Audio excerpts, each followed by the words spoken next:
तुम्ही या चॅनलवर नवीन असाल तर सबस्क्राइब करा, तसेच लाईक आणि शेअर नक्की करा। निंबाळकर रामराजे निंबाळकर पण विरोध करतात, मोहिते पाटील पण विरोध करतात, तुमची काय भूमिका?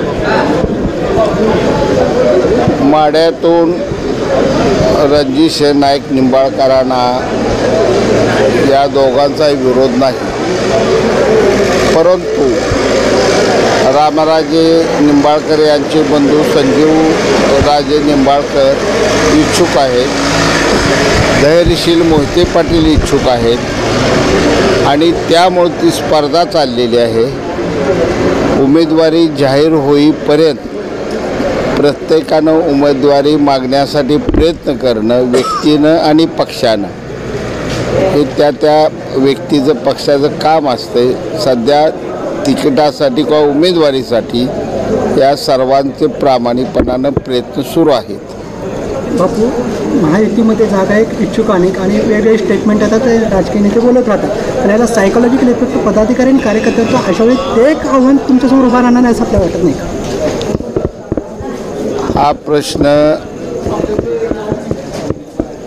अतिशय महत्त्वाचा आहे, परंतु एकदा उमेदवारी जाहीर झाल्यानंतर सर्वच नेते मिळून कामाला लागतात आणि त्यावेळी हे वातावरण निवडून महायुतीचे सर्व पक्षाचे सर्व कार्यकर्ते नेते कामाला लागतील आणि विजय संपादन करतील।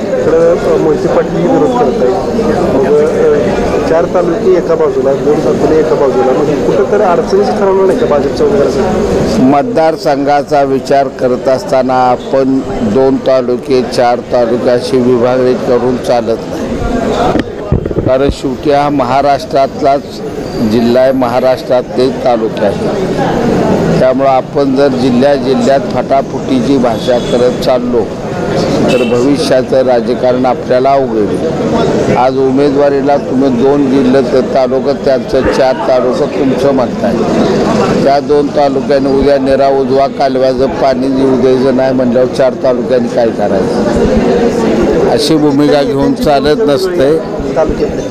प्रत्येकाला त्याचं कशा पद्धतीने साधलं यासाठी वेगवेगळ्या भाषा वापरतात, फिरतात। अनेक जण अशी भूमिका आहे की मीच उभा राहणार, मी उभाच राहणार, अशी भूमिका घेते। पण अंतिम टप्प्यावर माझा अनुभव आहे 40 वर्षाचा, सगळं निवडलेलं जातं आणि अधिकृत उमेदवाराच्या बरोबर सर्वांना यावं लागतं, कारण बंड करणं आता परवडणारे या देशात कुठंच नाही। माझा निंबाळकर साहेबांना उघडपणानं पाठिंबा आहे। माढा लोकसभा मतदारसंघात भारतीय जनता पार्टीनं रणजित नाईक निंबाळकरांनाच उमेदवारी द्यावी या मताचा मी आहे, कारण गेल्या 5 वर्षात त्यांनी जे काम उभा केलेलं आहे, फलटण, मान, दहिवडी, खटाव, सांगोला, पंढरपूर, माढा, करमाळा, चौफेर 6 तालुक्याच्या अनेक प्रश्नात रणजित नाईक निंबाळकर यांची भूमिका अतिशय महत्त्वाची ठरलेली आहे।